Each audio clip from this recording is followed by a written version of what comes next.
My name is Jerome Perry. My cameraman is Alan Eggers. We're doing a part one of two interview with Theodore Kubicek, a Cedar Rapids lawyer for 39 years, an author, and a former FBI agent. Ted, tell us when and where you were born. Well, I have a way of saying it. My father graduated from law school about 1916, but he had been a bank messenger at what is now First Star, but maybe was Merchants Bank at that time. He, because of that banking experience, he went into banking. He moved to, as I think a lot of Iowans did, moved to Idaho about 1917, 18. And I always said I was conceived in Firth, Idaho, but then he got a job in Chicago, and I was incubated in Chicago, and he was with an investment company. Then he decided to, well, while he was still there, mother came back to Cedar Rapids, and I was born in Cedar Rapids, and in November 6, 1919. Mm-hmm. What was your dad's name? Fred H. Mm-hmm. Actually, he was Fred A. Kubicek, but he thought at a young age he thought it spelled fake, and so he changed the A to H, which was his mother's maiden name, Hullitz. Mm-hmm. What was your mother's maiden name? Bruna, B-R-U-N-A. Do you remember your grandparents? Anything about them? Yes, very close to my paternal grandparents, because they actually, when I was up to 12 years old, they lived next door to me, and like all kids, I didn't really appreciate my grandparents as much as I should. I can remember my mother saying, go over, and your grandmother wants to see you, go over. And all I'd do was go across the driveway, but I really loved them. But my maternal grandparents, my grandmother on that side died when I was 2 years old, so I sometimes think I remember her, but I don't think so. Do you have any brothers and sisters? Yes, I had two sisters, and one older, one younger. Mm-hmm.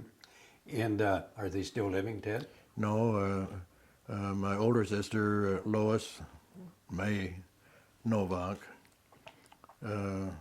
she was a widow of George Novak, a fellow lawyer in our office. She died about 4 or 5 years ago, and my younger sister, Marianne, just died last week in San Diego. Mm-hmm. Let's talk a little about your dad, Fred. When he did come back to Cedar Rapids, then did he go into law? Yes, he started practicing with. Should I give names if I? You can. Mm-hmm. If I kind of downgrade him. That's fine. Yeah. It's your story. He went into the law office of George Burrish, and I don't know what happened there, but Dad was disenchanted with the law practice from practicing with him, and so he left the law practice and started working at the Linn County Abstract Company, which at that time was located in the courthouse in Marion.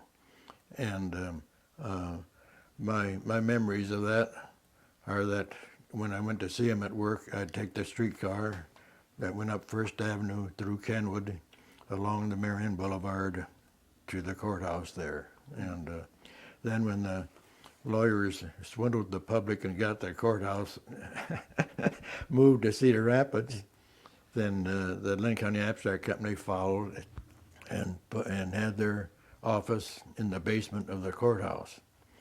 And so that's where Dad worked for a while. And then I'm not sure quite when he went back to the law practice, probably early 1920s. I think you told me 24 he went That would be 1924, might be right. Then he moved into a suite of rooms in the Higna building on the 8th floor, and he shared office space with Harry Johnson. And Harry Johnson later became a magistrate, but during that time they were sharing offices. Harry was president of the Cedar Rapids Bunnies baseball club, and Hi Henry was secretary of the baseball club, and High Henry had a little desk in their library. And when I was at the office, I was always kind of,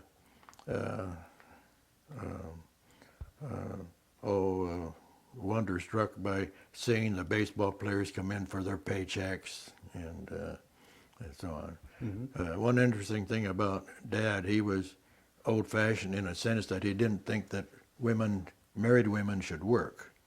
And so his longtime secretary, only one I ever knew, Betty, can't think of her maiden name, but she married Joe Klinger.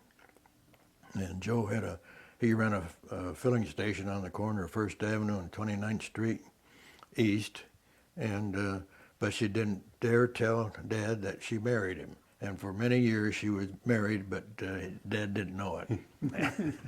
Didn't she tell me that when he went into practice at the Higley building that he was one of the first tenants in the Higley building? He might have moved in the Higley building a year or two after it was built. But at that time, the Higley building was filled with professional people, doctors, lawyers. The Barnes firm was in there. That was the biggest firm. And Let's talk a little bit about young Ted growing up. What'd you do, you and the neighbor kids, for excitement? we had no problem. I don't remember hardly ever being bored, which disturbs me terribly when teenagers now say I don't have nothing to do. But we built model airplanes. We played an awful lot around Indian Creek, behind the cliffs, behind the three mansions, the Isaac B. Smith home next to the Sea Rapids Country Club. Who was Isaac B. Smith? He was one of the top people at the light company. And next door were the Dow's family. No, on that day, St. Clair family. Was that the Sinclair family that was associated with Wilson's? Yeah, Foods yeah, St. Clair packing. I was trying to think of the word packing. Packing, yeah. And then the third one, closest to Second Avenue, was the Arthur Poe residence. And Arthur was a graduate of Princeton. He married a cousin. As a result of marrying a cousin, apparently, they had a daughter, Annie, who wasn't quite right in her mind. And I'd steer her a lot because she'd walk down 27th Street to, in those days, the Country Club grocery store on the corner of 27th Street and First Avenue, owned by the Jensens. And next door was the Greenberg drugstore. That building, those buildings are now joined as one building. And much later, it was taken over by Paramount Pharmacy. The Chehawk family, I think, owned it. What was your folks' address where you lived growing up? For the first 12 years, I lived at 2734 Second Avenue Southeast. So you weren't too far from Indian Creek then? No, we just had to go down 28th Street, and we just spent a lot of time down Indian Creek, climbing the cliffs and wading, and couldn't hardly swim. There was one little swimming hole, but... was it quite clean, the water quite clean back then in your days? We thought so until we... one winter, I was the only kid with clam skates, but we went down, we started down Indian Creek on the ice with our skates. Those that had shoe skates, they left their shoes on the bank. And we got pretty far down, I think probably past Cottage Grove. And it began to melt. And besides, I have weak ankles, and I was walking on my ankles all the way back, but we got thirsty. And we made a big mistake. We all thought since it was cold water, they would kill the germs. And we all got sick, terribly sick. Did you have any old bridge to dive off of to go swimming with? And then in those days, they had a 30th Street bridge, a girder bridge, and I didn't have as much nerve as a lot of the friends, but when it was flooded, then the kids would jump off the top of that bridge into water. But we did, and we were, I did a lot of stupid things. We used to float down on the ice floes, and when it was breaking up, and one kid, Harry Grove, who lived on First Avenue, about where Walgreens is now, he slipped off and went in the water to almost up to his neck between the floes, and we should have helped him get home. I'm not sure we even were jumped in after because we were too scared. But we said, you better run home because he was going to freeze. It was cold, and I'm sure he ran that 4 or 5 blocks home. And Did your folks ever wonder what you were doing down to the creek all the time? as I think back, I think they put too much trust in us. Were you into sports as a young boy? I wanted to be, but in high school, even senior high school, I weighed 125 and 5'7.5" at the most, and I tried track, and I was always the slowest one, and I wasn't heavy enough for football. We played a lot of sandlot football. We had teams, and one team that I was on was called the 28th Street team, and we would play a team that was headed by Jim Drew. His father had Drew's Sporting Goods down in town, and nobody had any equipment except I had an old Newt Rockney leather helmet, which I wore, fortunately, because I knocked myself out even with that helmet. And one kid had shoulder pads. Nobody else had anything. And when I think back, it really hurts me now when I think how we just slammed into each other and so on. Just thinking about it hurts. Just thinking about it. So did you pursue any other type of We started playing golf. no, I mean, as far as in school, did you start get interested in music or anything? Music, I was pretty fortunate.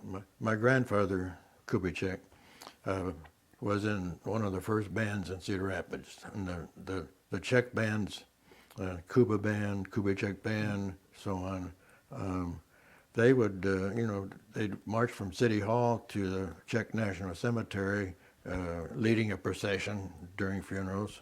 And so my grandfather played in those bands. My father played in some of them. And we all played a clarinet. And when I came along, I started playing a clarinet in Arthur School, probably about 3rd grade. And I was always proud of every time I graduated from one school to next, I was always the first clarinetist. Arthur, Franklin Junior High, Old Washington High for 1 year before they moved us back to Franklin.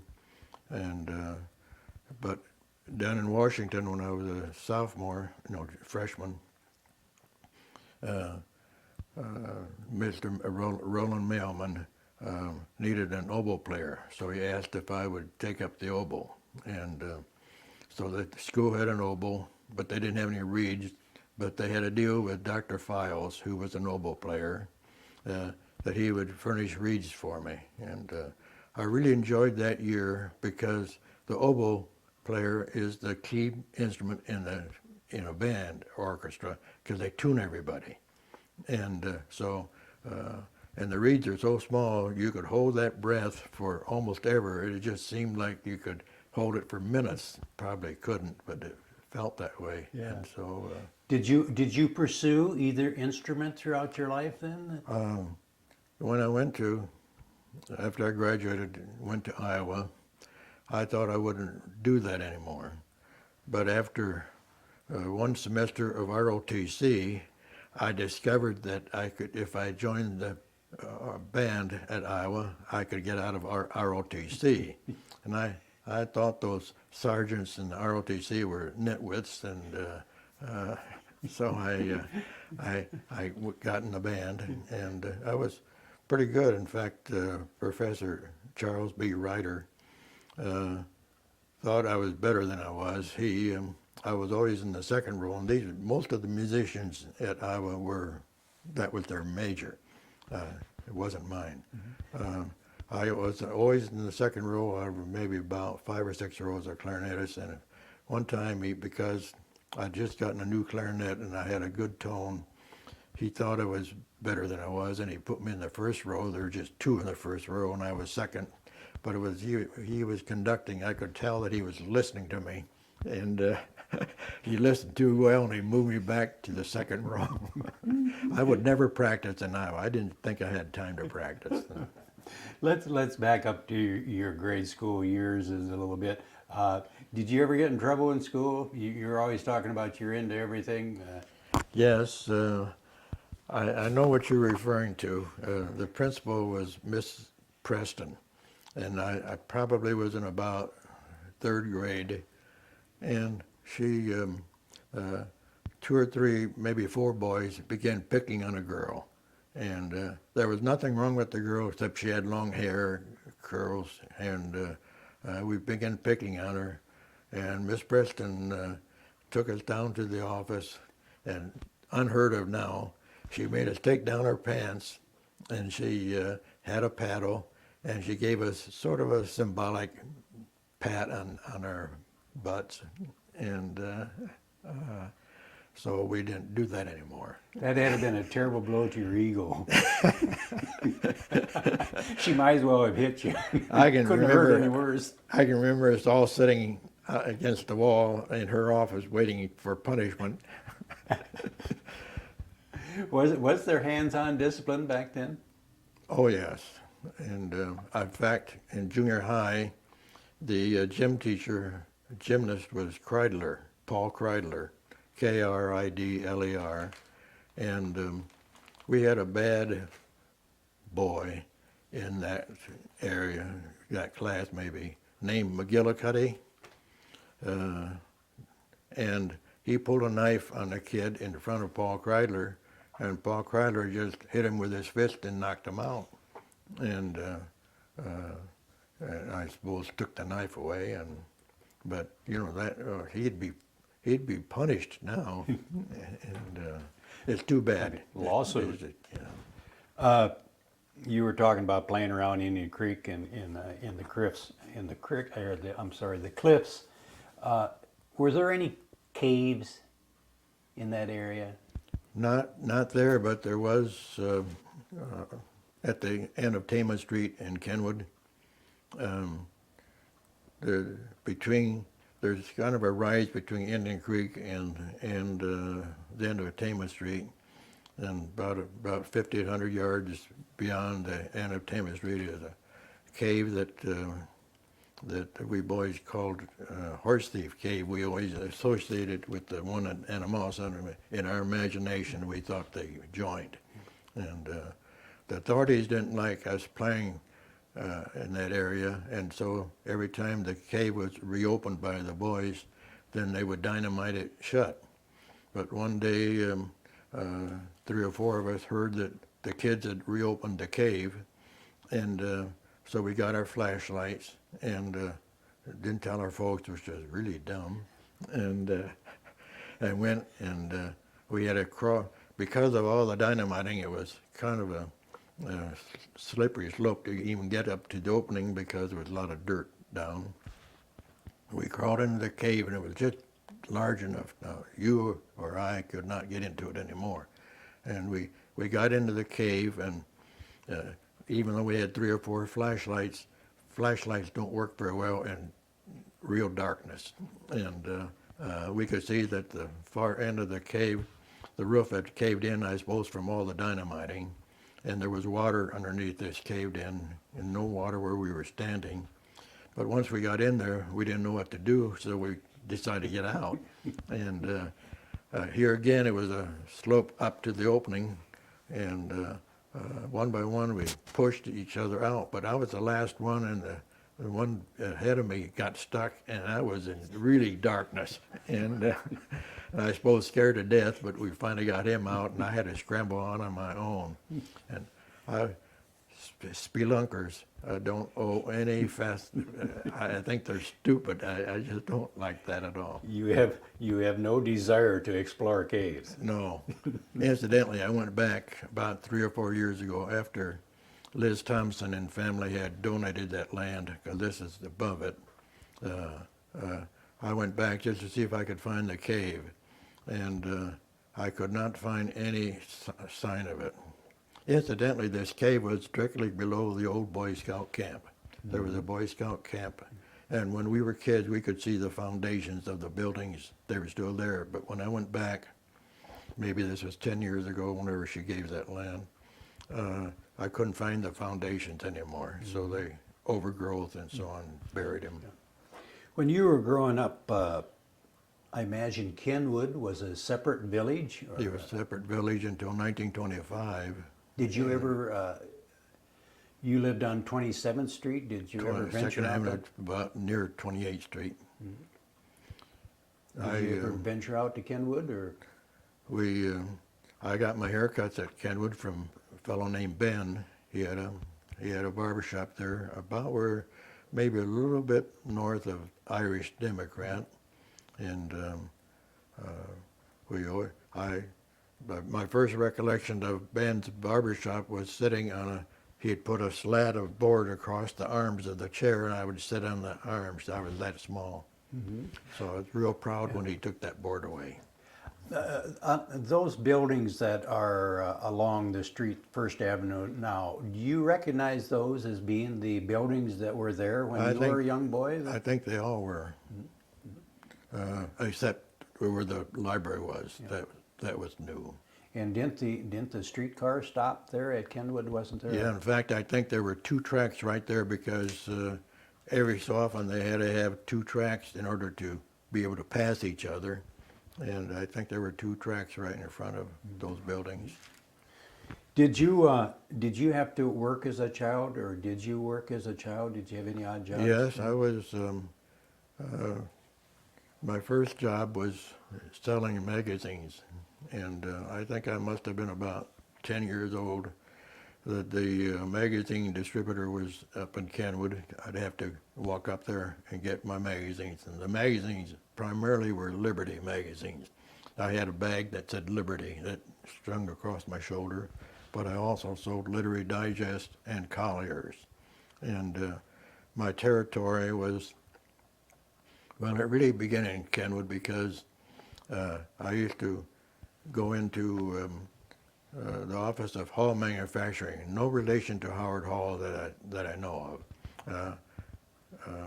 Later it became Lefebureau's on the corner of 31st Street and First Avenue. In fact, my wife gets her haircut in that very building now. Was it LaPlante Choate there at that time? LaPlante Choate was across the tracks, across the viaduct, and I went into that office and tried to sell. Would management allow you to come in and try to sell magazines? They wouldn't let me in the factory, and any factory. But then there was also some sort of a business where trying to think what's there now. Really, a kind of across from Hall's. That was mainly an office, and I'd go from desk to desk and rarely sell. I remember. What would you get for selling a magazine? They sold for a nickel, and I got a penny.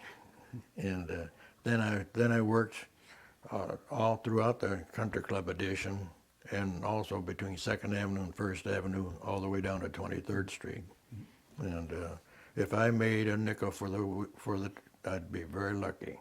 And I can imagine that they were a little heavy in carrying them in a newspaper bag or magazines. I suppose, but I probably didn't have a lot of because I never sold many, so I didn't. Your inventory wasn't too large. I remember one time in Kenwood, I went in one of the, I think it was the grocery store. Don't have any recollection of the name of it. There was a customer there, and I think my words always, "Would you like to buy a magazine?" I think that's what I always said. And they both declined, and I said, "Well, thank you." I always said thank you. And the customer said, since you said thank you, I'll buy a magazine. Paid to be polite. Was Kenwood, that area around Kenwood, was that a lot of timber around there between Kenwood and Marion? Between Kenwood and Marion, the Marion Boulevard on the right side, especially, I don't for some reason remember the left side, but the right side was all solid timber. I think there was a speakeasy or something about halfway up between there and Cedar. What was the name of the amusement park? Seymour Seymour. Acres? Seymour Acres. We spent some time up there, of course. They had an amusement park. They had a Ferris wheel and a roller coaster and a wood roller coaster. A little train that went around the area. I kind of think it must be the train that Tom Riley now has, but I'm not sure. What would be in this area now? Well, after Seymour went out, the Armar ballroom was built. Nice place for dancing, and then after Armar went out, there's a lot of I think APAC used to be up there, and there's some eating places. It's all, and there used to be a pond across the road from there. I always wondered what happened to that. It must have been a spring. I always wondered how they could build in that over that spring, but they did. Where Lindale is, or About in the area where Lindale is. you were talking about selling magazines and being polite. Was it, back in those days, was there any other customs etiquette that was followed that you don't see anymore today? Even when I started practicing, Higley Building in those days had women operated 2 elevators with chain doors at the inside door for the elevator and an outside chain door. And men always took their hat off. Of course, women always went first. And when I would meet a woman on the street, I would take my hat off, even in midwinter. And for some reason, it didn't seem polite to talk to a woman with your hat on.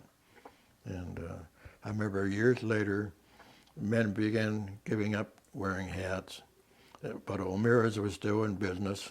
And Bob's father and Bob himself, who went in there for a while, tried to sell me hats because they were beginning to clog up their store. They couldn't sell them. In growing up as a young boy out there in the Kenwood area, was there early transportation? Was there still a lot of horses being used, or? When I was at that first, when we lived in Second Avenue, the ice wagon was, I think, 2 horses, and ice wagons are very attractive to kids. In the hot summertime, we wanted ice, the iceman to give us ice. Kind of like an ice cream truck is now. Sort of. And usually the iceman was pretty good. He would chip off a little bit for each of us. And then the ragman had a 1-horse wagon. And even later in the 30s, he was still, his horse would stop in front of him and the ragman would holler out rags. I think it was mostly a summer job. And if people had rags to sell, he would put them in a gunny sack, and he had a handheld scale, and he would weigh them and probably give you a few pennies. Do you remember his name? I should, because when he died, I handled his estate, and it was a Jewish name, as I recall, and but I don't remember his name. But with all those few rags, when he died, he owned 3 properties on the west side, and his son was notorious in Cedar Rapids. His son was very bad. He ran for mayor 2 or 3 times, and but I can't think of his name now. But and when I was handling the estate, he threatened. I didn't see it, but he threatened me with a revolver and his sisters. who all turned out all right, but they described their life, and he was a mean parent, and they lived in a house where get to their toilet, they had to go out on the porch, winter or summer, opened up a trap door, and the stool was down in the basement. And the three women came out well. The boy did. Then as you got older, did you or any of your friends have an old beater or an old car that you used to? Yes, I felt I was lucky because one of my friends who lived in 28th Street, Emo Panofsky, he for $25 he bought a Model T, and of course $25 was quite a lot of money in those days, and it wasn't in good shape. The motor was pretty good, but the body was bad, but it had no brakes, so he would let us each drive it, and when we wanted to stop, the gear was on the steering wheel, and we just push it in reverse, and so it would shudder to a stop, and then as it would start to come back, we'd take it out of gear. And I always liked to scare the other kids in the car. I'd go real as fast as I could up towards a building or something, and then the last minute put it in reverse. And but it was fun. It's just too bad they don't make them just for toys now. But What was the price of gas? Do you remember? 25 cents. We always ran out of gas, and we didn't buy any until we ran out. Then we'd push it down First Avenue to one of the service stations along First Avenue and buy 25 cents, and that'd be a little bit more than a gallon, I think. Did the police ever bother the teenagers much back then, or was it? No, we didn't. We did have some living where we did. We had some contact with a policeman. I can't think of his name now. A Czech name. He was big, but they used to. First Avenue was always sort of dangerous at 27th Street because there's a curve there right at that point, and if you're ever turning or standing to turn left on 27th Street, all the cars look like they're going to run into you. But anyway, during school hours, they'd have a policeman there to take us across the street. In fact, after this big fellow did something else, then Gordon Hughes, who later became commissioner of Cedar Rapids, a police commissioner, he would run his motorcycle up there and park it and take us across the street. Mm-hmm. Did young people and teenagers, did they have a great respect for policemen back then? And firemen? I don't. Or were they just I called don't think. coppers? I don't think we had much feeling about it. I remember once that, a couple of times, we used to play under the street light at Second Avenue is a T at 28th Street. It runs into at the end of Second Avenue at that point, and they had a hanging street light in the middle of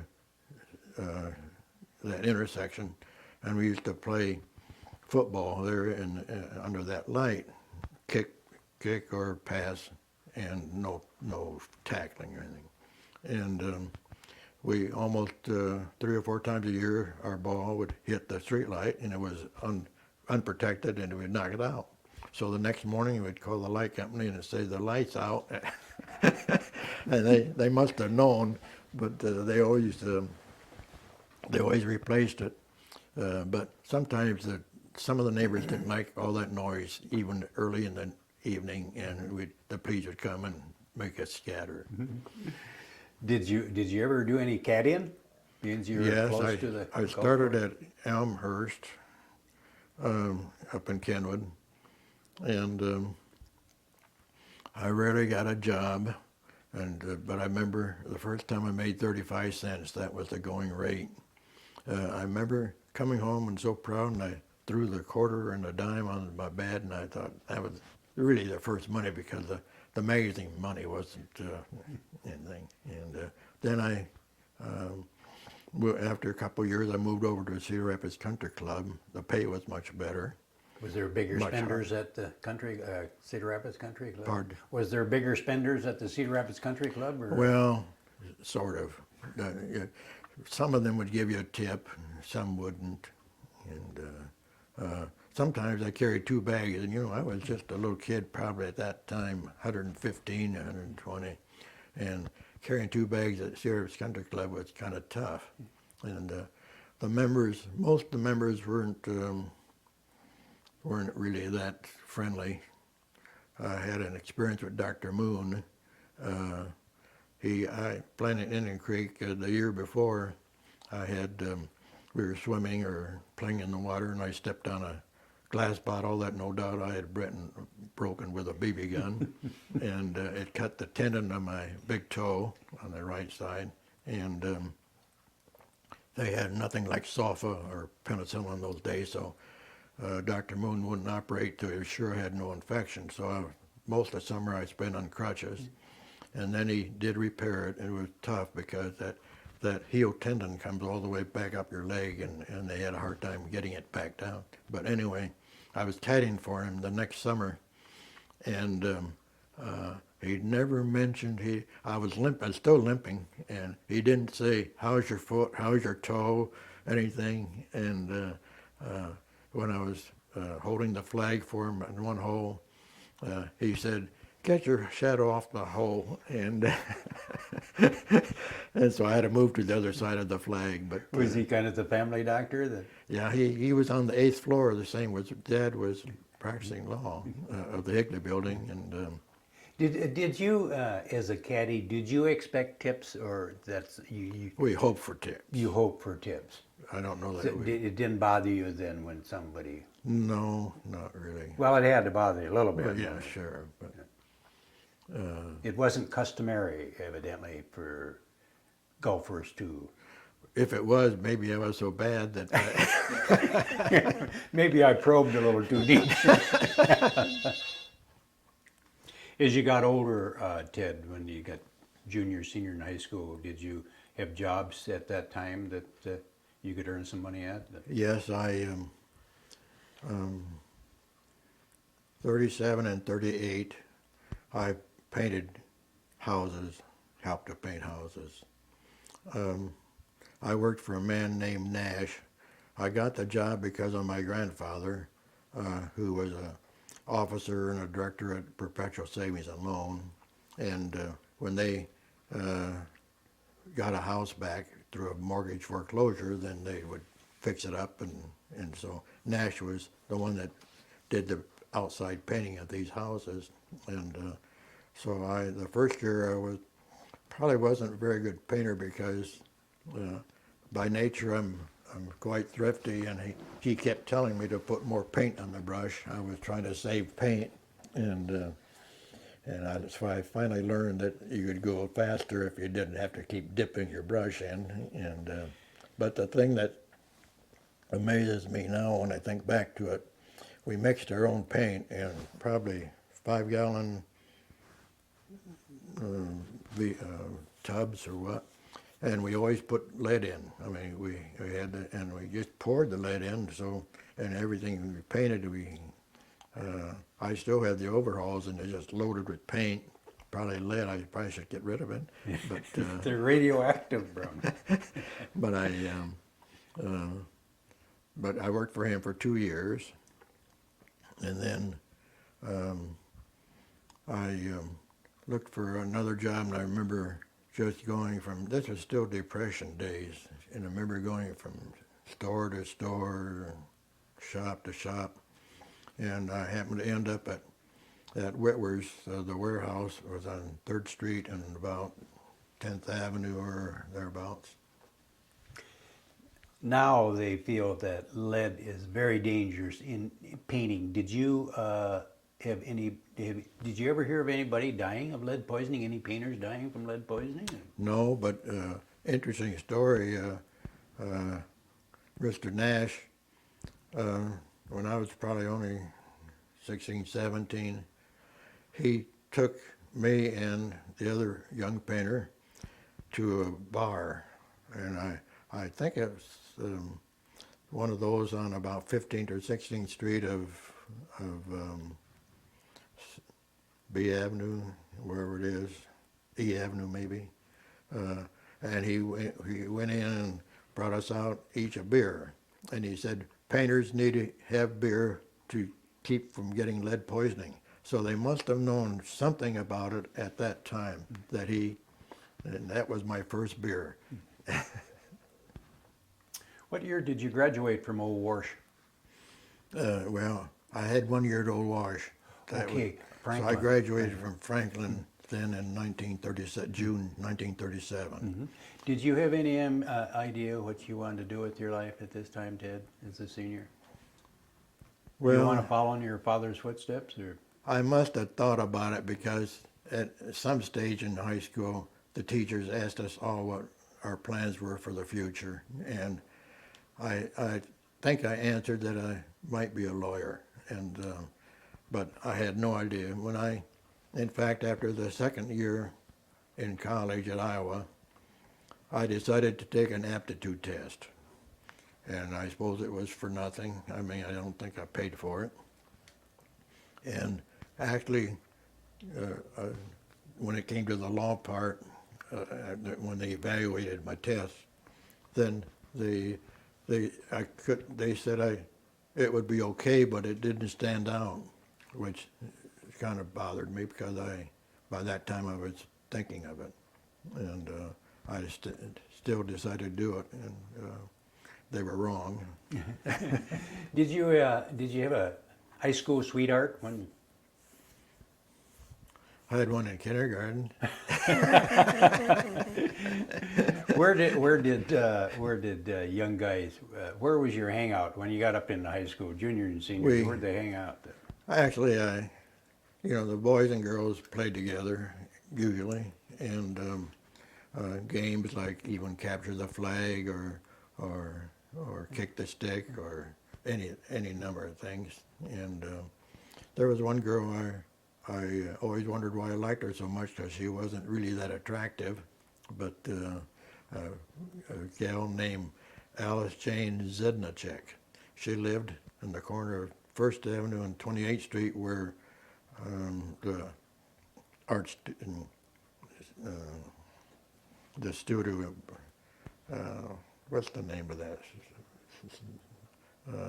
McLean, Janelle married a McLean, George McLean, and they run that art studio there. And that's where she lived. Mm-hmm.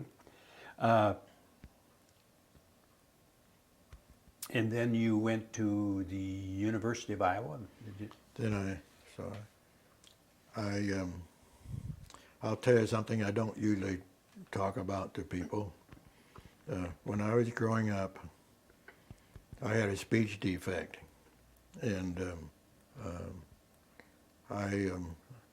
it was when I was in kindergarten. I had scarlet fever and whooping cough, and my mother always, I didn't know it, but I overheard her telling somebody that it was because of that, but I think she just made that up. But my first grade teacher was a woman named Klein, and Dad and Mother, as I think back, I think young kids aren't dumb. Older people treat them as if they're not very smart. And my mother and father thought that Miss Klein was really a great teacher, but she was very cruel to me, and she'd have me stand in front of the room with my back to her, because she was at her desk, and she would have me say the words that she knew I couldn't say, and all the kids would laugh, and it was really a cruel situation for me. And she sent me out in the hall 3 times, the only teacher ever did, and she just didn't like me for some reason. But I always remember that, don't treat kids as kids, because they really have a brain, they think and understand. But anyway, I almost went to Cole College, but Dad and I went down there to talk to the registrar, who happened to be a man named Yothers. And At Iowa? At Cole. Oh, Cole. And when I was a senior in high school. And And my question to Yothers was, because I knew Iowa would let you graduate with a BA, treating the first year of law school as the fourth year of undergraduate school. And so my question to Yothers was, do I have to go to 4 years to get my degree, or will you count my first year of law school as the fourth year? And he fumbled around, he didn't know, and so I ended up at Iowa. And I was very lucky that Yothers did that, because Iowa had a very reputable speech clinic, and everybody, one requirement was taking English classes, and the teachers, when they found out that a student needed help with speech, then they put us all into a special English class, stutterers and people like me and so on. And then they encouraged us to go to the speech clinic. I always said that I was in a class full of freaks, but but I did. I went to the speech clinic for 3 years, and it was in a way it was kind of fun, because I would volunteer for a lot of there'd be undergraduate students working on theses and so on, or maybe graduate students, and so I would join in a lot of different tests or programs. Were you ever made fun of because of your speech impediment by any of your classmates or buddies? I remember once when we used to hang out at this Standard Oil Company on 29th Street and First Avenue service station. A fellow named John Maney, who lived across the street, later became a full colonel. But we used to hang out in he was a nice guy. And I remember one kid said to me, "Why do you talk funny?" And that was about the only time that it was ever mentioned. Mm-hmm. Did you belong to a fraternity at Iowa? Yes, and I was very lucky. I always felt I've been sort of lucky throughout my life. I got settled in the quad when I signed at the quad, and but my roommate and I always thought that they try to put you in with somebody that's close, so different.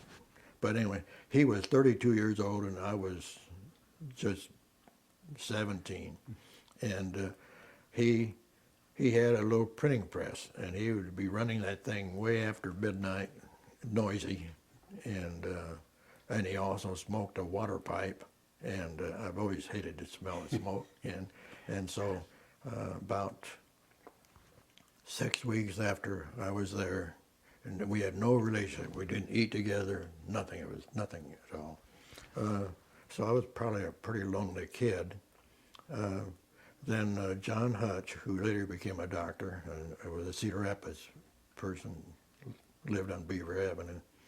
He approached me to see if I want to pledge, and I talked to my father. At that time I wasn't working, and so I depended on my parents. And Dad agreed I could join Pi K, Pi Kappa Alpha, located on Dubuque Street across from the Sig Chi's and down the street from Sig News. And I was lucky because being shy, and I had experience once when I was a young kid where I thought maybe I was a coward, and I was concerned about that. And after 6 months or so of being a pledge and getting knocked around and paddled with, we had to buy oak paddles, and when the activists decided they wanted to clobber you, they did, and I discovered I could take it. And This was during Hell Week? well, What during they call the it, whole, Hell we weren't activated till about the last week of the year, and that is about April or May. And so And I made some good friends there, and Paike was not, maybe there were 25 or 30. And incidentally, there were two stutterers in the Pikes, one came down from Canada because of the speech clinic and went to school, and the other one was a local man. The most famous brother that I had was Merle Miller, and Merle Miller had the distinction, we didn't know it at the time, but he had the distinction of the first gay man that ever came out. He was a very talented man. He was editor of the Daily Iowan, and but for some reason he did not, and I thought later maybe because he was gay, but he refused to take phys ed, and that was a requirement. So he never got his degree because he never took phys ed. But I thought maybe in a room full of naked fellows he couldn't do it or handle it, or I don't know, about that. But he, during World War II, he was editor of the military paper in the Pacific. I can't think of the name of it now, but Stars and Stripes, probably. that was one of them. There was a European theater one, and there was a Pacific one. Did you have to work your way through college, Ted? In the summer times? Summertime, of course, I worked at Whitware's, and This was Whitware's. What was that? we were in the warehouse on 3rd Street and 10th Avenue, thereabouts. It was the old, part of the warehouse was the old Monroe School, where my father went to grade school, and probably Grant Wood did too. What was this? He a wholesaler? He was a wholesaler. He owned all the Me Too stores, but he furnished food not only to his stores but other stores around eastern Iowa. And What would your job be? Loading and unloading? in the morning, they had what they call a packing room. Grocers wouldn't want a whole case of something, and so they'd order a dozen, maybe snuff boxes or chewing tobacco or whatnot, and we'd pack orders to go out on the trucks, and but that job usually ended around noon, and then I'd work out in the warehouse, and we all had a hand truck. We always called them trucks, but except I being the youngest and newest, I had one with steel wheels, and the other had rubber tires, but you could hear me coming all. This Weaver Whitware, did you ever have the opportunity to meet him? Yes, because What type of a fellow was he? he was I'm going to say well trimmed. I mean, he was rather thin and probably close to 6 feet, maybe not. But he had his home office was downtown, but he'd always walk down to work, and we had to be there at 7, and we'd all be sitting on the warehouse dock, and he would come punctual. He was and he'd walk down the dock, and he'd say, "Good morning, boys. Good morning, boys." And as he passed you, you'd say, "Good morning, Weaver." And everybody called him Weaver. And he had I suppose a shop superintendent called George Speak. And Weaver had an office inside where he had bookkeepers and that sort of thing, but George Speak controlled the floor. And one time, maybe I worked there 3 summers, and maybe the second summer there was a threat of unionization. George Speak called us all together, and What would your wages have been back then? I think I made $90 a month for working from 7 in the morning until 6 at night. Saturdays, I think it was a little earlier. Sundays, I think just in the mornings, a lot of times we had to work overtime, but there was no overtime pay. It was just straight pay, and that's where where I ruined my back. Did anybody ever mention union? Was it unionized or? No, it wasn't unionized. After George Speak gave us a little talk, he said anyone that thinks he wants to be unionized, they can go to the office and pick up their check. And That took care of nobody that. moved. Did had you met a girl yet at this time in your life? Oh, I met a lot of girls, but I, Any you got serious about? except this one Alice Jane, I probably wasn't. I can't remember being serious with anybody particularly. What was the question? Well, I was asked, wasn't it about this time that you met your future Oh, wife? yes. We, instead of, earlier in life, we were drugstore cowboys, hanging around the drugstore. But later on, we began hanging around Krebs Dutch Girl on the corner of 29th Street and First Avenue. Go ahead. Some of my friends worked there. That was part of the reason. At that time, he had a dairy business, milk in bottles, and but he's noted mostly for his ice cream, several flavors, and he also had a little lunch place for people to eat lunch. But we hung out there at night, and that is until he kind of laid down the law if he would show up. He wasn't usually there at night, and but I remember another thing that I was probably very dishonest about.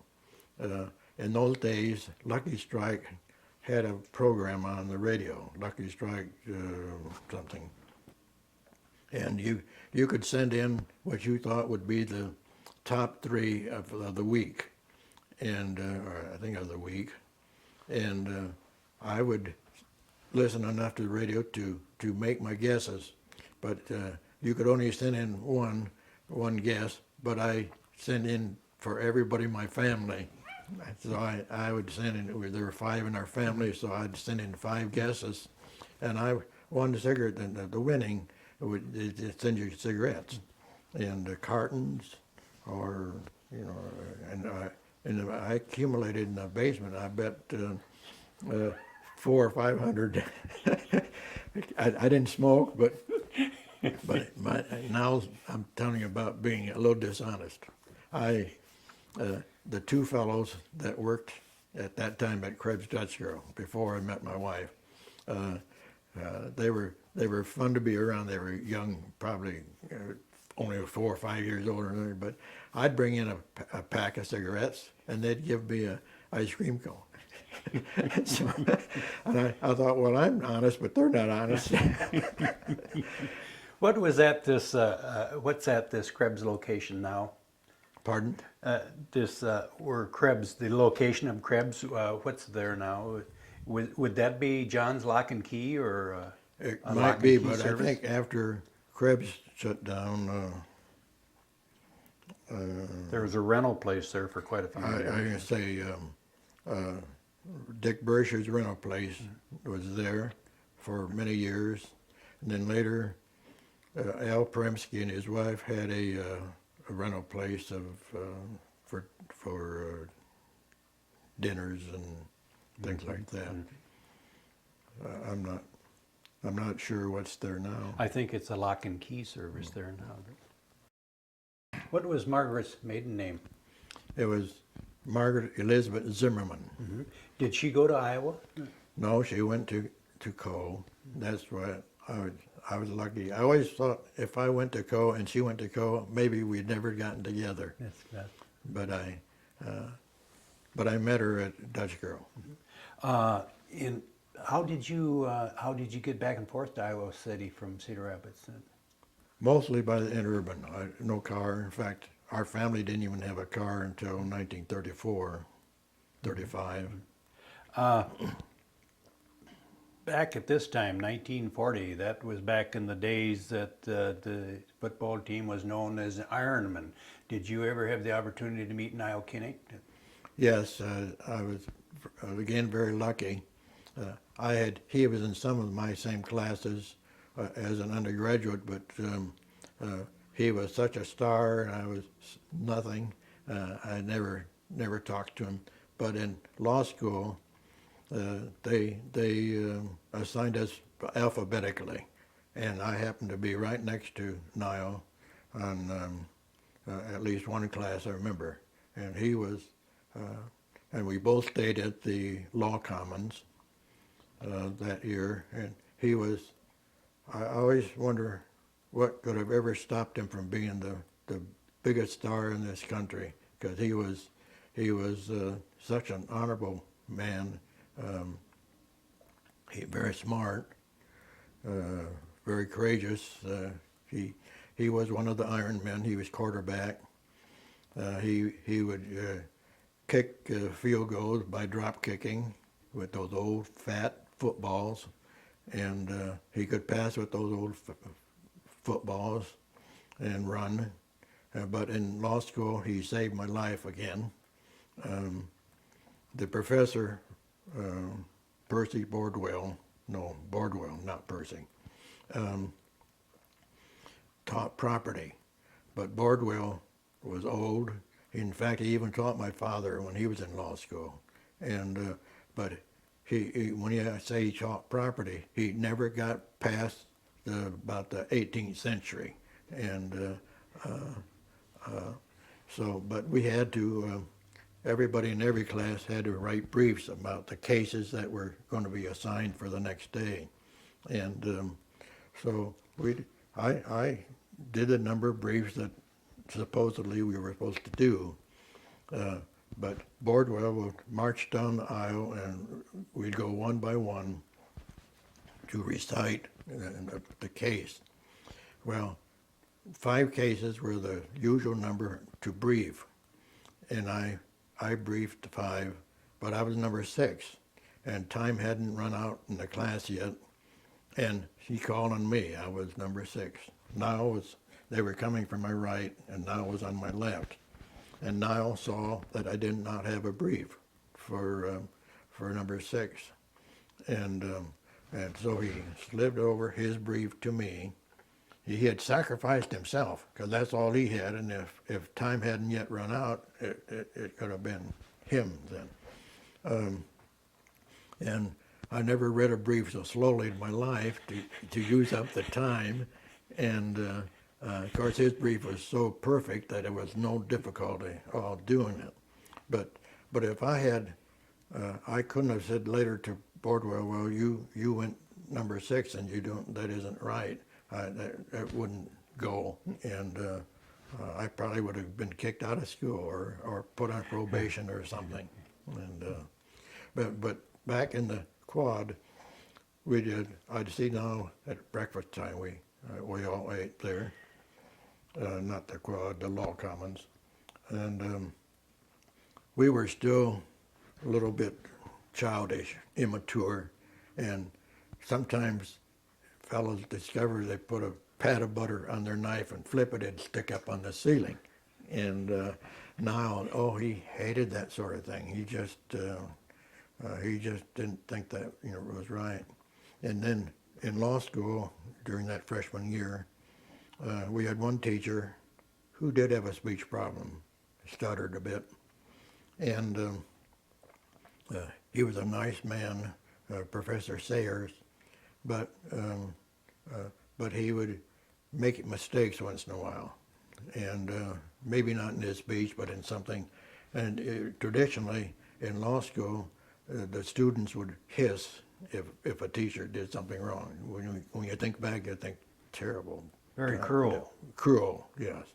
And I remember once joining in the hissing, and Niall happened to be sitting on the other side of the room, and unfortunately for my good feeling, I happened to look at Niall, and Niall went like this, and I was so ashamed of myself. And but that's the kind of guy he was. He just was. Yeah. Then, did you and Margaret get married before you graduated then from Iowa? Yes, after meeting her, a Dutch girl, I pursued her more than she pursued me, but finally she came around, and we had been going together 3 years. I had finished my second year of law school. No, first year.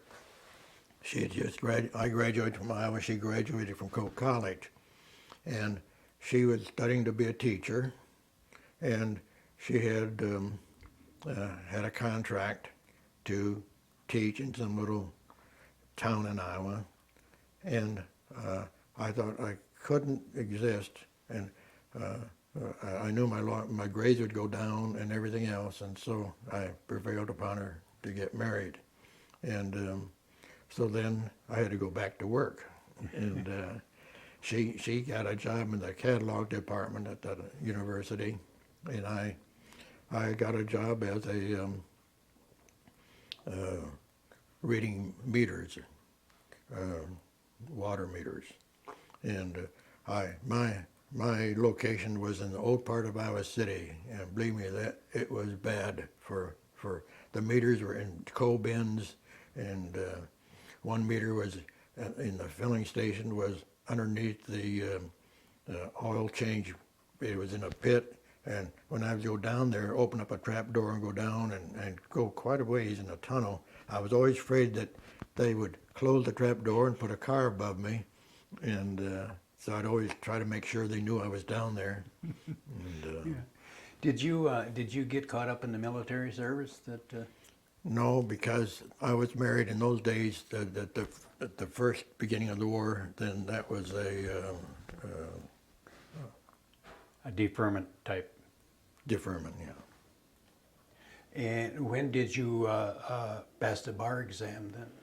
Because of the war, usually the bar exams are after we graduated, but because of the war, our class was getting smaller and smaller all the time.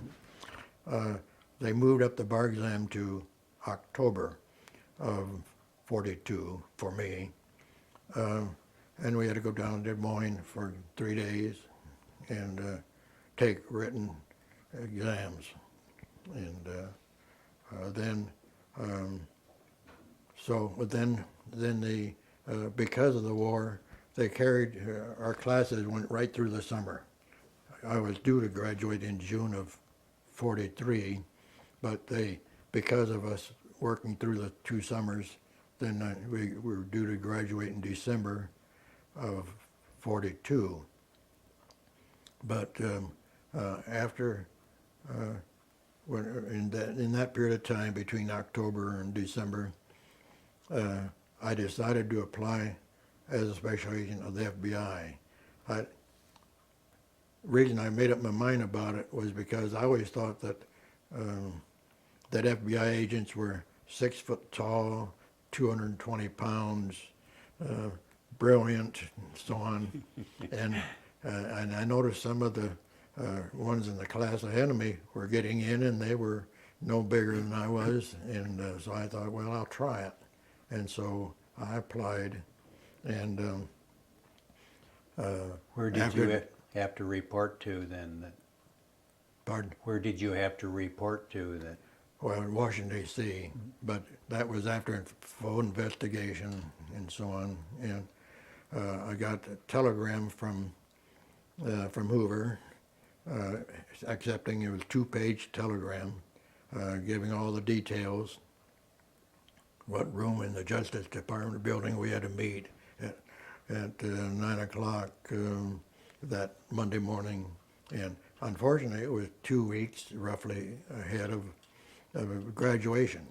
But because of the war, they also had given the examinations the week before I was to report. And so all the examinations were passed, and so then I got on the Rock Island train in Iowa City and I went to Washington, D.C., and was there at 9 o'clock. Was this kind of hard to leave your new wife? It was bad. At that time we didn't own anything but a refrigerator and a sewing machine, and the refrigerator was a result of being married a year ahead of that, we lived in a sorority house across from Cole College. In the summertime, of course, the sorority wasn't used. It was the best place we lived for the next 5 years. It had a music room and a bedroom and so on. But I was carrying ice to the ice box. I'd go up to the city service station on 13th Street and First Avenue, and they would loan me their tongs, and I would carry 25 pounds, I suppose, of ice on my back for almost a block. And so I got so tired of that, I said, we're going to get a refrigerator. So we moved that refrigerator to Iowa City, and where we lived. Then you found yourself in Washington, D.C. Then I found myself in Washington, D.C., and that left Margaret getting, well, all my possessions were one little, I bought a Gladstone suitcase, which I still have. I'm trying to get rid of. Nobody wants it. And I put all my clothes in that, and Margaret had to close up the apartment. And the refrigerator went to my in-laws, her parents, in Carroll, Iowa, because they had never owned a refrigerator, and all they had was an ice box. And so we shipped it down to them to take care of. And the sewing machine, I don't know where Margaret did put that. Ted, we're going to make a separate tape of your career with the FBI. So at this time, we're going to bring you back to Cedar Rapids after your FBI career and when you started your law practice. In what year did you come back to Cedar Rapids to start practice? Well, to just, I'll give you the dates first. It happened that my date of entry for the FBI was December 7th, 42. Easy to remember, of course. And when I decided to come back to Cedar Rapids, I had a little leave time left, and it happened to run out on December 7th, 46. Just very fortunate. And the reason I decided to come back, Dad had kept telling me, the war, of course, was over in 45, and Dad kept telling me that housing was tough, and he didn't know where I'd live if I moved back. And so I intended to stay in until housing. But it happened that I was on leave home when my grandmother died. And so her house opened up. Dad was the only heir. And so I signed a contract with my father to buy the house from him. And so that's why I quit. And, Did you go into partnership with your dad? well, we always had an association. And so all through my law life, that's always the way it was, no matter who it was with. We didn't share, we shared expenses equally, except for our own secretary. That was our responsibility. But whatever we earned, we kept. You kept. Mm-hmm. What was the name of your firm? Well, originally it was Kubicek, Novak, and Kubicek. My brother-in-law, George Novak, had got out of the Army about 6 months ahead of that, and he went in with my father, and they didn't call it anything. To get your feet on the ground, did your dad share clients with you to help you get started? Yes, if he hadn't, it would have had to go into some other business. Or on welfare? Very, very tough for lawyers to get started unless they happen to get into a large firm. And I still feel sorry for lawyers. There's almost no single practicing lawyer that I know of now. There were then.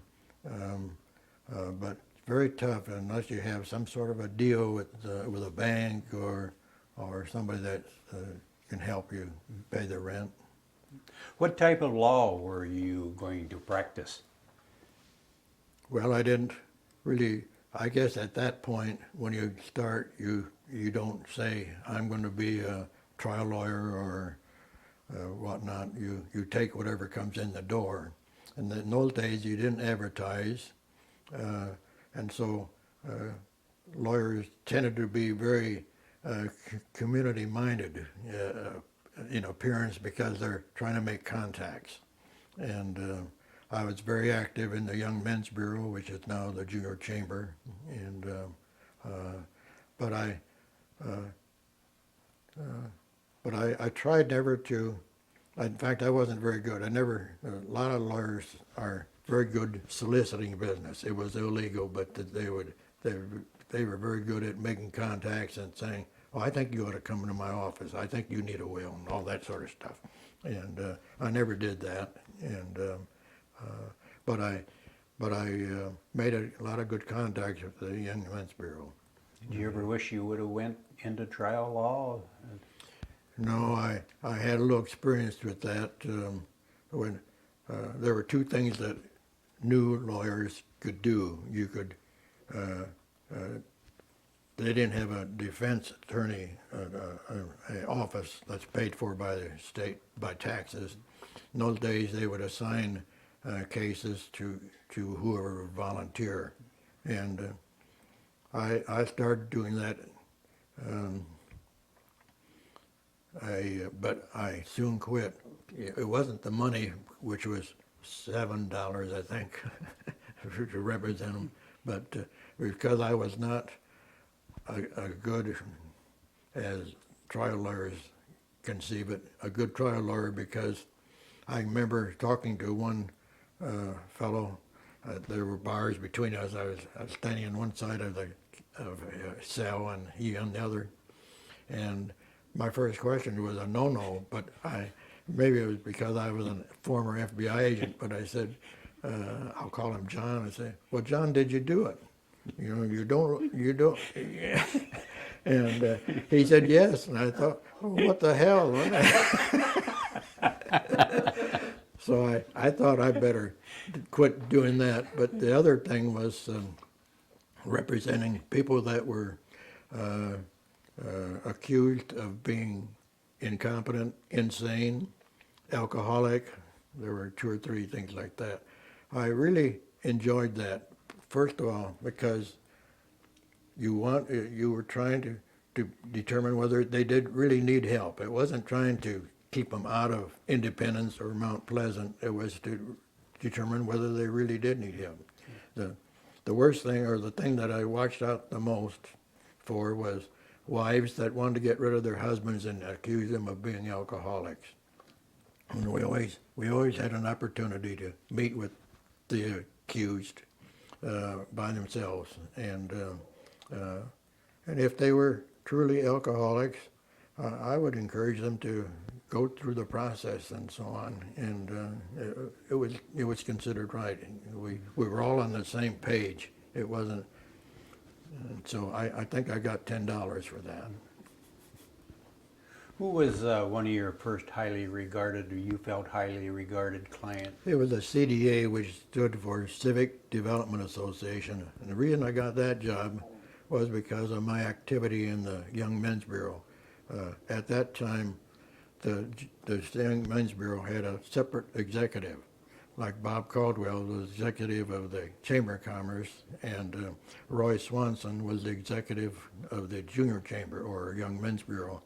And he and I got along real well, and he suggested me as their lawyer. Now, as it turned out, it was only for limited purposes. The CDA was formed by downtown owners or merchants because they wanted to develop parking spots. There were no public parkades or anything at that time. And so they would buy land, vacant land, and make it a parking lot.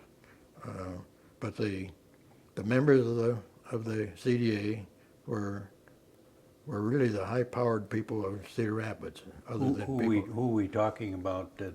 Herb like Killian, Killian? Herb Killian, Bob Armstrong, A.L. Smulikoff, Joe Ensler. He was kind of, the other people kind of treated him badly. He wasn't a big enough shot for them. And Higley? well, later on, Chan Higley became a member.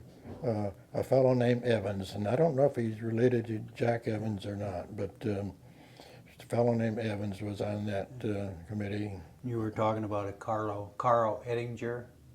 Oh, Carl Enninger. He owned Newman's, and it's a funny thing, but the two Jews on the committee, A.L. Smolikoff and Carl, were very nice to me, and they were gentlemen all the time. The other men didn't know I existed. I went to all the meetings, but they completely ignored me. I was just a little. But the reason they hired me, or Rory, because I was becoming a real estate expert, and they needed people to examine the abstracts and so on of the property they bought. And I was always amazed. They always accepted anything I did in that regard. But when they had anything really important in their minds, they would hire Shuttleworth Ingersoll. They completely ignored me. You were at this time you were specializing in abstract. I was turning out to specialize in real estate and probate office practice. You were telling me that in 1964 you were elected to the board of directors at Bohemian. Yes, and there here again I was lucky because Dad was president of the Bohemian Savings and Loan at that time, and at that time every member of the board were full-blooded Czechs, and they had an opening, and Dad recommended me, and I became a member of the board. But I didn't want to be the usual father-son thing. I wanted to make my own way and so on, and so I was pretty active. For instance, being Czechs, I guess, old-fashioned Czechs, they were very conservative, and they had gotten through the Depression and without going down like a lot of the banks did.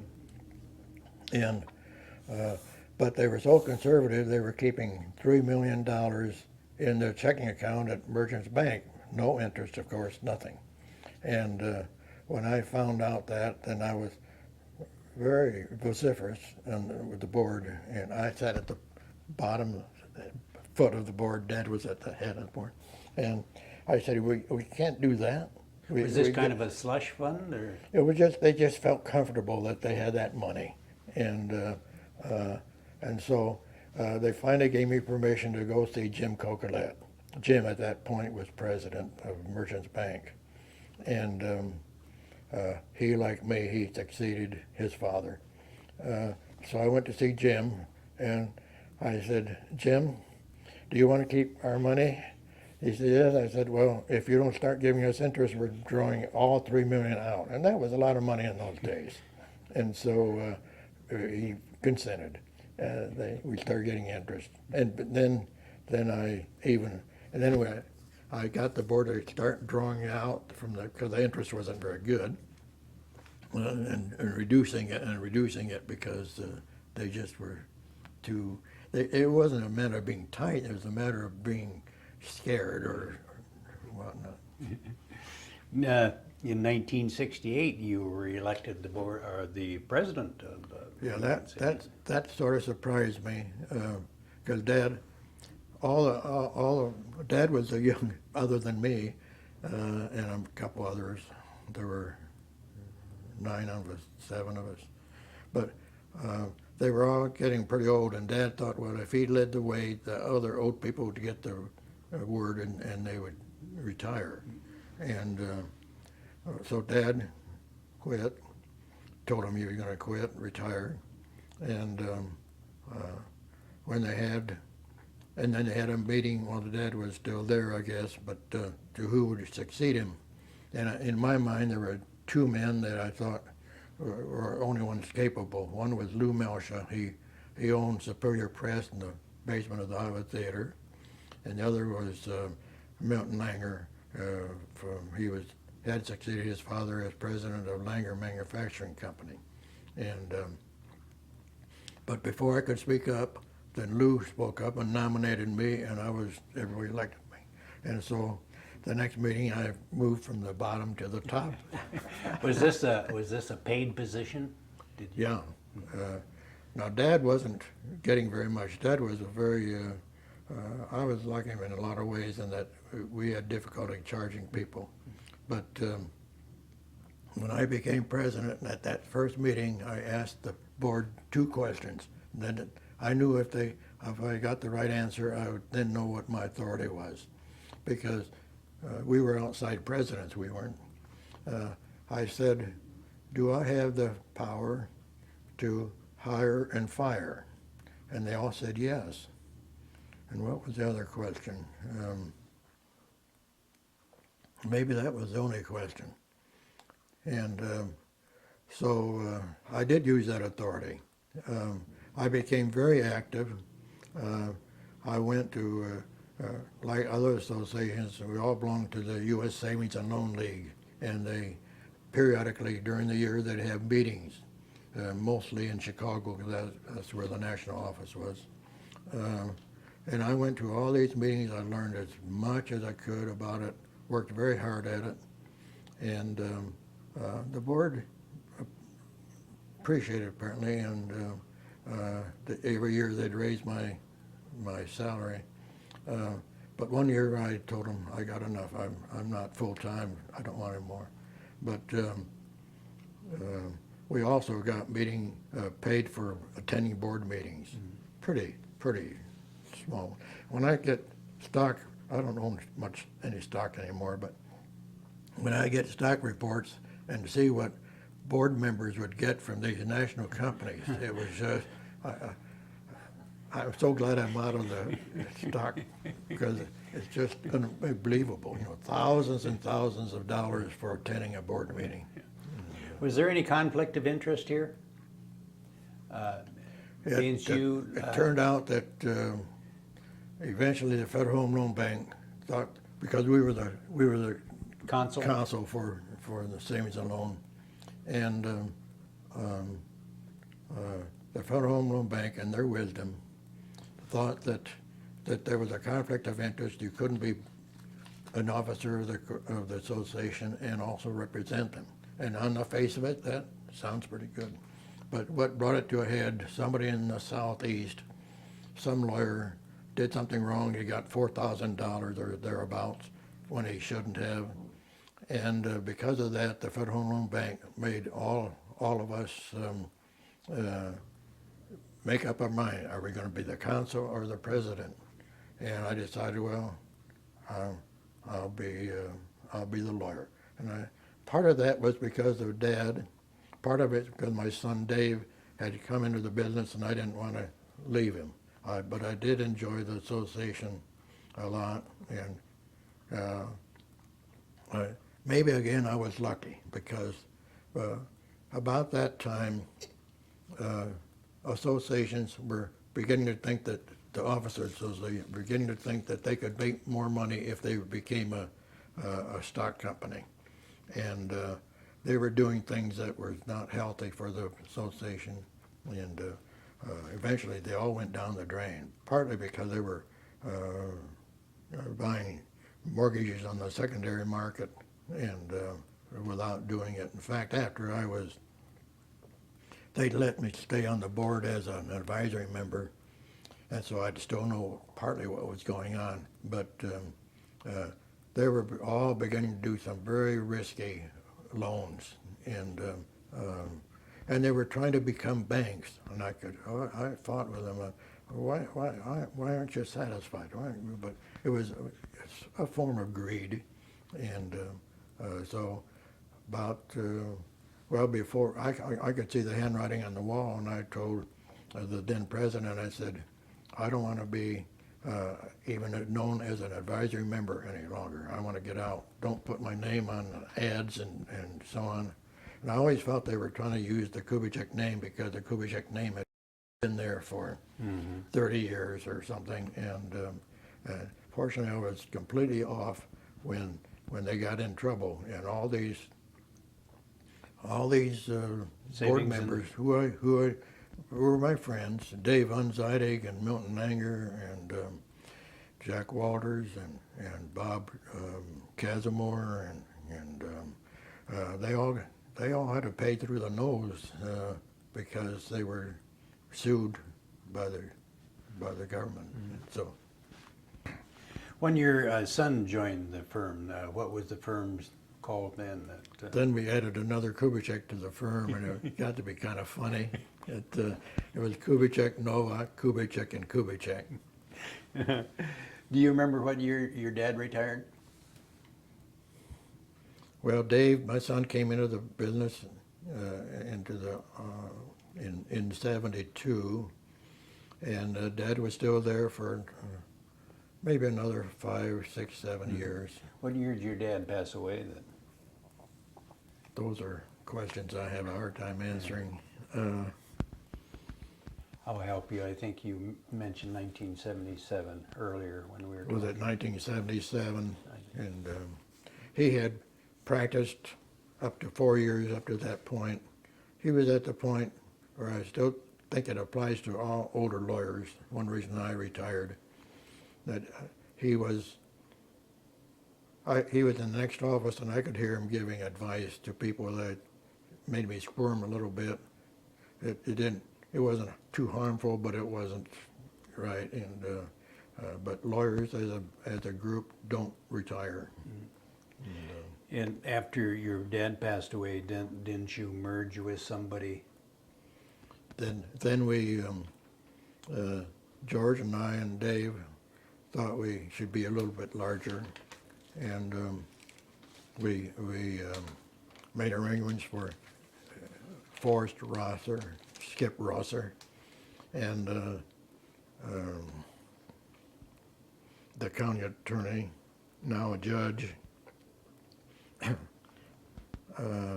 Denver Dillard, to come. They were together, and so we formed a new partnership, again on the same terms, share expenses but not profit, and we entered into a 10-year lease with Shan Higley. They remodeled almost the whole 5th floor of the Higley building, and I really, when I quit, I really had a setup. I had an awful nice office, large enough to have a little table and chairs on one side, and I had my secretary was just immediately outside my office, and my legal assistant was just across the hall, and I had a perfect setup. But by that time, I was beginning to not enjoy it. Slow down a little bit. So What was the name of the firm at that time then? Kubicek, no. My brother-in-law felt, since he was now the oldest been in the firm, he thought his name should be first. Lawyers get very, but it was Novak, Kubicek, and then Skip Rosser thought he was next oldest, so it was Rosser, and then Denver Dillard thought he was next, so it was Dillard, and then my son Dave was last. It got to be a big name. And then you were telling me in 1978 that you become president of the Linn County Bar Association. Yes, when I became president, well, I should really go back to the early days. In the early days, the Linn County Bar Association was really in name only. They, once a year, they met and they appointed officers or elected officers, and then nothing was done for the whole year. Nothing was done. And it began to improve a little bit before I became president, but I wanted to, I thought there were some things that should be done, and I had 3 objectives, only one that's lasting. I thought we should have a monthly newsletter, and I even named it that Scriptum, and it stuck. My secretary at that time, Mary Klinger, she would get the news, dig for it, and type it up, and it would be printed up and sent to all the lawyers. And incidentally, after I retired, she became Dave's secretary for several years, and then he went to Simmons Bryan, and I think she was just too down to earth for a big firm, and so she went over to another law office. But she still does the scriptum. The second thing I thought that we should have manuals, so to be consistent and helpful to, especially to new lawyers. But I could never get the committee off the ground because it was really a big job to develop forms and so on. Did you ever teach law, Ted? I taught at Kirkwood for 4 years, legal assistance. I got involved with Kirkwood because they had a tendency to name former presidents of the Linn County Bar Association to their advisory committee. So I was they asked me to be on that committee, and I was on that committee altogether for about 13 years. And finally, there was some scuttlebutt that somebody in Kirkwood didn't think that people should stay on the committee that long, so I retired. I quit. But as a result of that, I ended up teaching legal assistance, and I taught them estates. Did you in the enjoy spring that? and fall term? Did you enjoy teaching that? Except the last year. The first year was kind of a small class. It was something new that I had developed, but that class was brilliant. In fact, that's where I hired my legal assistant. I hired her about 3 weeks after I had the class because I was afraid somebody else would hire her. She could read and write about 5 languages. She was just a dissertation away from a doctorate, but almost everybody in the class was a graduate of some college. And then the second year, and the third year and the fourth year, I had, first year I probably had about 15 students. After that I had 32. Kirkwood would not allow me to have more than 32 because they'd have to pay me extra. And so they limited it to 32. And the second and third year classes I really enjoyed too. But the fourth year class, they weren't dumb, but they weren't really students. And I discovered that a teacher only looks good when he has smart people in the class. And I just could not get people to talk. In teaching school, did you notice a difference in the types of students from when you went to law school down to Iowa and to when you were teaching? Were they as earnest about their? I think, except for that last year, I think most of them were dedicated. One class, I had a daughter and a father in the class. I don't know what the father. I think he was. I don't know why. And I had one woman that really just audited the class. She was an older woman, very smart, sat in the back room. She would never take a test, and I'd keep getting after her. I'd say, you can pass this test. But it was fun. You received a very coveted award. Tell us about this. I think you told me in 1985 you received the Distinguished Service Award. Oh, from the Linn County Bar Association. And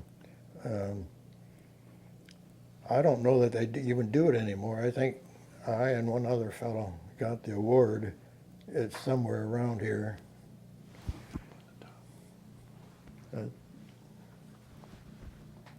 I think it's the top one up there, Ted. I think it is. Above that photograph over there. And I think it was because of what I accomplished as president, and it's the reason I got it. And you wrote a couple books. Yes, one reason I retired or quit the law practice because I always kind of wanted to be a writer. I had done a lot of writing, little things of writing for the Gazette. I even got paid by the Gazette, not very much, but per column. And when I was teaching, I didn't have any textbook. There wasn't a textbook for my class, which made it tough teaching. So I developed my own form book and so on for the class. And so when I quit the practice, I had all this information I'd gathered, so I decided, hey, I'll write a book on it. And I wrote the book, You and Your Estate, as a result of that class, those classes. And it was strictly for Iowa residents, informing them what to do, and so on. And it went over pretty good, but I spent, counting printing and advertising, I spent over $17,000, and I think I probably made about 1,000. And then your second book. Then the second book, I thought, well, what should I write next? And I thought, do I have the nerve to write for a national audience? Do I know enough about the law in other states to write? And then I got to thinking about, in those days I was what they call a,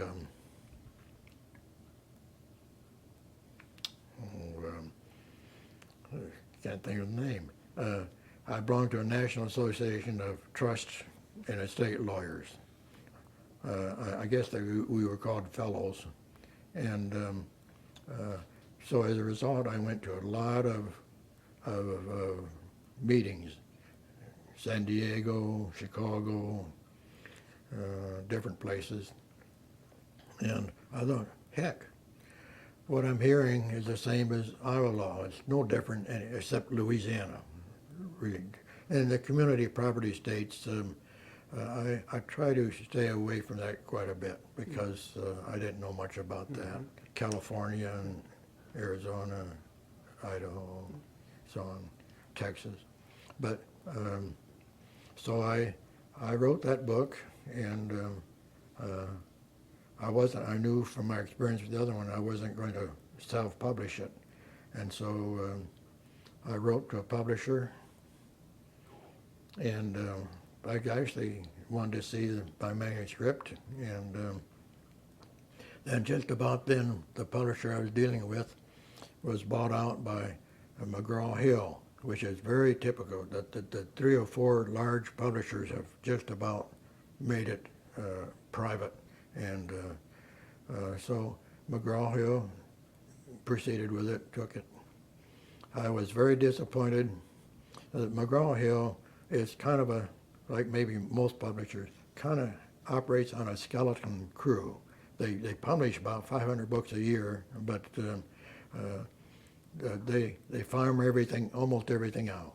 But one of them on their crew, they assign what they call an author's representative to each author. And my representative, I said, I think you must be about 28 years old. I'd never seen her, but I'd talked to her many times. And she said, how did you know that? And I wanted to say why, but she asked me that at some point during the negotiations about the title. And I gave her a list of 13 titles that I would be satisfied with. And later on, I hadn't heard from her, so I called her. Her name was Carolyn Carney. And I said, Carolyn, what title did you choose? And she said, Your Worldly Possessions. I said, that's no good. She said, it's a done deal. You can't do anything about it. And it really hurt me because publishers expect you to go out and sell your book. And I'd go to a librarian or a bookseller, and when I gave them the name of the book, they'd say, what's it about? And I knew I was dead. And so I wrote kind of a angry, I tried not to be, but letter to who I knew who was marketing McGraw-Hill and marketing, and I knew it was Carolyn, but I put the blame on the marketing division, and I said, you should never have a title of a book that people didn't know what it was all about. And but I know why Carolyn did it, because I'm looking at the book up on my shelf. She was also a representative for another author, and he had the word estate in it. she didn't want to have two books with the word estate. She told me, as if I would believe it, she said, well, our general counsel says that you shouldn't use the word estate because nobody would understand it. But another book that she was doing had the word estate in it. And, So what year did you finally retire from law, Ted? 1985, September 1. And did you pursue any hobbies that? Well, you might say golf. I had played golf most of my life. Even as a kid, I had a wood shaft, iron head, mashie, and later on I bought a brassy and a spoon and a little putter, wooden shaft. And when I bought two of my clubs at Kresge's, which was located downtown across from the Iowa Theater, across from the Community Theater now. And they were iron shafts, but I didn't know how to read the numbers on the club, and I thought I was buying a 6-iron, and it turned out to be a 9-iron. But as a result, I always got a long distance with my 9-iron because I was trying to make it into a 6-iron. How many children did you and Margaret have? We had three, a girl and a boy in that order. What are they doing today? I know your son Dave, is he still in law? He's still in the Simmons Prine law firm. Where he moved after I quit. I felt like he was just being loyal to me, but like me, he didn't want to do any trial work. And when you're practicing almost by yourself, it's very tough to turn away clients or work. And so he was unusual for Simmons Prine because they always hired somebody right out of law school, but they needed a real estate specialist, and fortunately for Dave and for them, and they hired. Well, I don't know if you'd say hired. They accepted him. And what are your other boy and daughter? What's their names and where are they living today? Mary Jen, our daughter. Mary Jen and younger son John, they both live in Cedar Rapids. Mm-hmm. And Mary Jen has owned for many years Pepper Tree Studios, which is downtown, First Avenue across from the Roosevelt ramp. And young John, he's 7 years younger. He wasn't a mistake, but my wife had 3 miscarriages along, and after John, I said, this is the end, because she had very much difficulty with him. And but he works for Norbert. Norbert, is that the one? They have a big, huge warehouse out by the airport. They're a very expensive ladies' garment operation. I guess they don't think Cedar Rapids is large enough for a store or have enough rich people. I think there's a lot of rich people in town. But I'd like to make a correction. My younger son works for Nordstrom, which has a large operation. Warehouse. How many grandchildren do you have, Ted? We have 6, 2 from each children. Mm-hmm. And great-grandchildren? And 2 great-granddaughters. The 2 grandsons of, 2 sons of Mary Jen, both have Mm-hmm. Do you ever have family reunions where you can all get together? Well, Christmas time we try to, but it got tougher all the time. We usually get everybody but the 2, her grandchildren, because they live in Colorado and California. Mm-hmm. They come at different times. Mm-hmm. How long have you and Margaret been married? We were married June 20th, 1941, so we're on our 64th, will be a 64th anniversary. When was this picture here taken? When we were our 60th anniversary. Mm-hmm. Ted, unless you have any more memories to share with us, the Carl and Mary Kaler History Center, the Linn County Historical Society, would like to thank you very much for sharing your memories with us. I appreciate doing it. Wish I could remember more. Thank you.